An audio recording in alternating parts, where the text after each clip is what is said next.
বাংলাদেশের গ্রামে বহুল প্রচলিত একটা প্রবাদ আছে, সুখে খাইতে ভূতে কিলায়। বাংলাদেশের মানুষ, বিশেষ করে প্রগতিশীল মুক্তমনা যেই মানুষগুলা দীর্ঘদিন যাবৎ সুখে ছিল, এদেরকে হঠাৎ করে ভূতে কিলাইলো। আবার অনেক আছে এখানে যাদের কাঁচা ডলারের লোভ জাগলো, তারা সম্মিলিতভাবে রাস্তায় নেমে সেই জুলাই জঙ্গি উত্থানকে বৈধতা দিল এবং সরকার পতন হলো। কিন্তু তারা এক মুহূর্তের জন্য ভাবে নাই সরকার পতনের পর তাদের পেশাগত জীবনে দুর্ভিক্ষ নেমে আসবে, তাদের যান্ত্রিক জীবন অচল হয়ে যাবে, তারা ঠিকঠাক মতো নিজেদের পেশাগত জীবন পরিচালিত করতে পারবে না, তারা অর্থনৈতিকভাবে ক্ষতিগ্রস্ত হবে, তারা সামাজিকভাবে ক্ষতিগ্রস্ত হবে।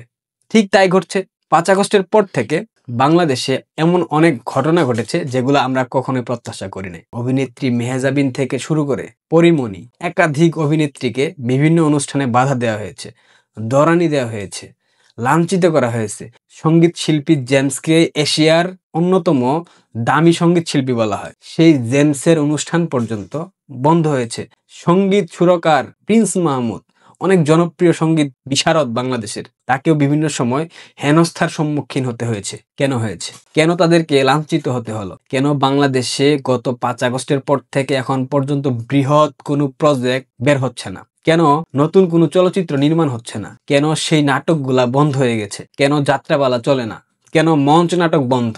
কেন বাংলাদেশের সাংস্কৃতিক অঙ্গনের শিল্পীরা না খেয়ে মরছে? কেন তারা তাদের জীবিকা নির্বাহ করতে পারছে না? এই প্রশ্নগুলার উত্তর যদি আপনারা খুঁজেন, একটাই উত্তর পাবেন, ওই যে সুখে খাইতে ভূতে কিলায়। শেখ হাসিনার 15 বছরের শাসনামলে এই সঙ্গীত জগতের যারা ঠিকঠাক মতো জীবন ধারণ করছিল, যারা অনেক বিলাসী জীবন যাপন করছিল, তাদের ঠিক এই মুহূর্তে ইউনূসের শাসনামলে এসে একটা ভয়াবহ প্রেক্ষাপট পরিস্থিতির মধ্য দিয়ে যাইতে হচ্ছে নিজেদের ভুলের কারণে। আপনারা কিঞ্চিত ডলারের লোভে রাস্তায় নেমে সেই আন্দোলনকে বৈধতা দিয়েছিলেন, এরপর আপনাদের নিজেদের পেশাগত জীবন এবং ব্যক্তিগত জীবনের উপর খড়গ নেমে এসেছে। বাউল সম্রাট আবুল সরকার, যে ব্যক্তি কিছুদিন পূর্বেও বিএনপির পক্ষে ভোট চেয়েছে, একাধিক গণমাধ্যমে নিউজও হয়েছিল ব্যাপারটা, সেই বাউল সরকারকে ধর্ম অবমাননার অভিযোগ টেনে এনে গ্রেফতার করা হয়েছে। আবুল সরকারের মেয়ে রোশনি, সে কিন্তু এই জুলাই জঙ্গি আন্দোলনের অন্যতম সংগঠক ছিল। 3 জুলাই আসাদ গেট থেকে বাটা সিগন্যাল সাংস্কৃতিক অঙ্গনের যে শিল্পীরা, এদের একটা পদযাত্রা হয়েছিল আনু মোহাম্মদের নেতৃত্বে। ওই বন্দর রক্ষা কমিটির যে কি হোয়াট এভার আনু মোহাম্মদ বাটপার, এই আনু মোহাম্মদের নেতৃত্বে তারা বিশাল ভূমিকা রেখেছিল 3 জুলাই। অথচ সেই লাল বিপ্লবী কন্যা রোশনি, তার পিতাকে গ্রেফতার করা হয়েছে ধর্ম অবমাননার অভিযোগে। তিনি কি ধর্ম অবমাননা করেছেন? তিনি কোন ধর্মীয় অনুভূতিতে আঘাত হেনেছেন?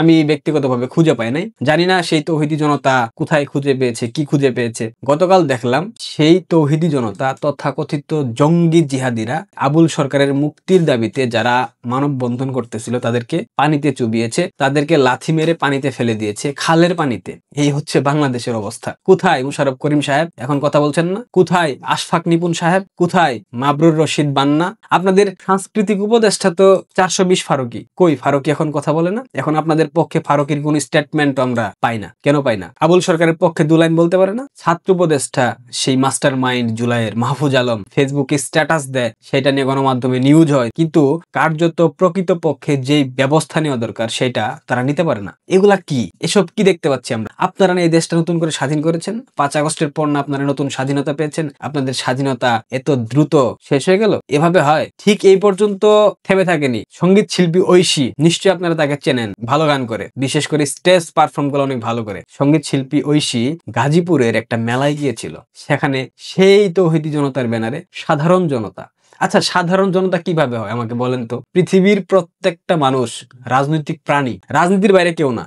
যারা বলা হয় সাধারণ মানুষ, এরাই মূলত দেখবেন জামাত শিবির। সাধারণ বলে কোনো কিছু হয় না, প্রত্যেকটা মানুষ কোনো না কোনো ভাবে রাজনীতির সাথে সম্পৃক্ত, কেউ নিরপেক্ষ না। এখানে মোল্লা মৌলবী তৌহিদি জনতা, দাড়ি টুপিওয়ালা, যাই বলেন না কেন, হোয়াট এভার, প্রত্যেকটা মানুষের একটা রাজনৈতিক অভিসন্ধি আছে, একটা রাজনৈতিক চাহিদা আছে, একটা মতাদর্শ আছে, সবকিছু আছে। তাদেরকে এই যে সাধারণ জনতা বলে চাপিয়ে দেওয়া হয় সাধারণ মানুষের উপর, এগুলা তো ঠিক না। ঐশী গাজীপুরের মেলায় গান গাইতে গিয়েছিল, মুক্ত মঞ্চে কনসার্ট ছিল, সেখানে তৌহিদি নামক জনতারা মারপিট শুরু করে দিয়েছে, আভ্যন্তরীণ গ্যাঞ্জাম কুন্দল সৃষ্টি হয়েছে, একদম মেসাকার অবস্থা। সে অবস্থায় ঐশীকে দেয়াল টপকে পালাতে হয়েছে। আবারও বলতেছি, দেয়াল টপকে ঐশীকে পালাতে হয়েছে। আপনারা ভিডিওটা দেখেন। এরপর আপনাদের কি মনে হচ্ছে এটা স্বাধীন বাংলাদেশ? এই ঐশী জুলাই জঙ্গি উত্থানে কিন্তু সম্মুখ সারির যোদ্ধা ছিল। কোথায় বাঁধন আপ্পি, কোথায় শবনম ফারিয়া আপ্পি? এখন তাদের সহযোদ্ধা, তাদের কাছের মানুষ, প্রাণের মানুষ, প্রিয় মানুষ, ভালোবাসার মানুষ সঙ্গীত শিল্পী ঐশীকে দেয়াল টপকে পালিয়ে আসতে হলো সেই এলাকা থেকে। এখন তাদের প্রতিবাদ আমরা দেখতে পাচ্ছি না। এখন আর কারো আসমান কাঁপে না, এখন আর কারো চেতনার দণ্ড জাগ্রত হয় না, এখন আর মানবাধিকার নিয়ে কেউ কথা বলে না। সবকিছু শেখ হাসিনার আমলেই বলা হয়, কারণ শেখ হাসিনা সেই বাক স্বাধীনতাটুকু রেখে দিয়েছিল। এখন একটা স্ট্যাটাস দিলে আধা ঘন্টার ব্যবধানে সেটা ডিলিট করতে হয়, সেটা মুছে ফেলতে হয়। কেন? এখন কোন গণমাধ্যম সংবাদ প্রকাশ করার পর সেইটা যদি সরকারের পক্ষে না যায়, আধা ঘন্টার ব্যবধানে সেটাকে মুছে দেওয়া হয়। কেন? আপনারা না স্বাধীন করেছেন? ডক্টর ইউনূস না আন্তর্জাতিক খেলোয়াড়? আপনারা অনেকেই ভেবেছিলেন ডক্টর ইউনূস বাংলাদেশে আসবে, বাংলাদেশটাকে সিঙ্গাপুর, থাইল্যান্ড, মালয়েশিয়া বানিয়ে দেবে। বাংলাদেশের মানুষের জন্য ৫ আগস্ট অনেক বেশি গুরুত্বপূর্ণ। বাংলাদেশের মানুষের উপলব্ধির জন্য ৫ আগস্ট জাতীয় জীবনে ব্যাপক ভূমিকা রেখেছে। আপনারা জানতেই পারতেন না সুদখোর ইউনূস বাংলাদেশে আসার পর শাসন ক্ষমতা নিয়ে শুধুমাত্র নিজের পেট পুরবে ২২টা ব্যবসা প্রতিষ্ঠান হাতিয়ে নিয়েছে। তার ম্যান পাওয়ারের বিজনেসও লাগবে। একটা সরকার প্রধান, পৃথিবীর ইতিহাসে কোন সরকার প্রধান দেখাইতে পারবেন যে ম্যান পাওয়ারের লাইসেন্স করেছে সরকারি সুযোগ সুবিধা নিয়ে, যার একাধিক হসপিটাল লাগে, একাধিক ব্যাংক লাগে? আপনাদের বোঝা উচিত ছিল আন্তর্জাতিক খেলোয়াড় ইউনূস শুধুমাত্র তাদের পশ্চিমা পিতাদেরকে এই দেশে তাদের যে এজেন্ডা গুলো আছে সেগুলো বাস্তবায়ন করার জন্য তাকে বসিয়েছে, এবং সে এসেছে এটা বোঝার জন্য ৫ আগস্ট বাংলাদেশের জাতীয় জীবনে অনেক বেশি গুরুত্বপূর্ণ ছিল।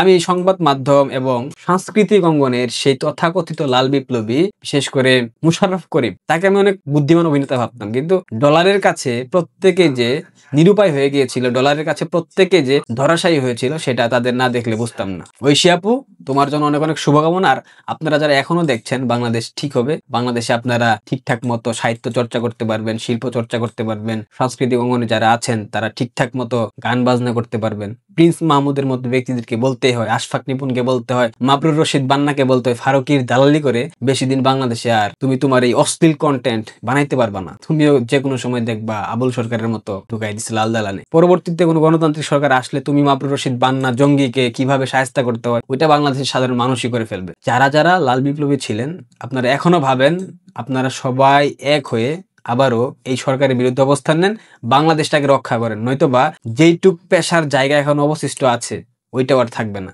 না খেয়ে মরতে হবে। বিশেষ করে মনিরা মিঠুর মতো চতুর্থ শ্রেণীর যারা অভিনেত্রী, যারা অশ্লীল ভাষায় একজন নারীকে আক্রমণ করে, যে একজন নারী হয়ে আরেকজন নারী প্রধানমন্ত্রী অশ্লীল ভাষায় আক্রমণ করে, এদের মতো বেহায়ারা আর বেশি দিন বাংলাদেশে সার্ভাইভ করতে পারবে না যদি এভাবে চলতে থাকে। ঘুরে দাঁড়ান, ঐক্যবদ্ধ হন, নইলে এই বাংলাদেশ আর আপনারা কখনো ফিরে পাবেন না। ভালো থাকবেন। ঐশীর জন্য অনেক অনেক সমবেদনা। ধন্যবাদ।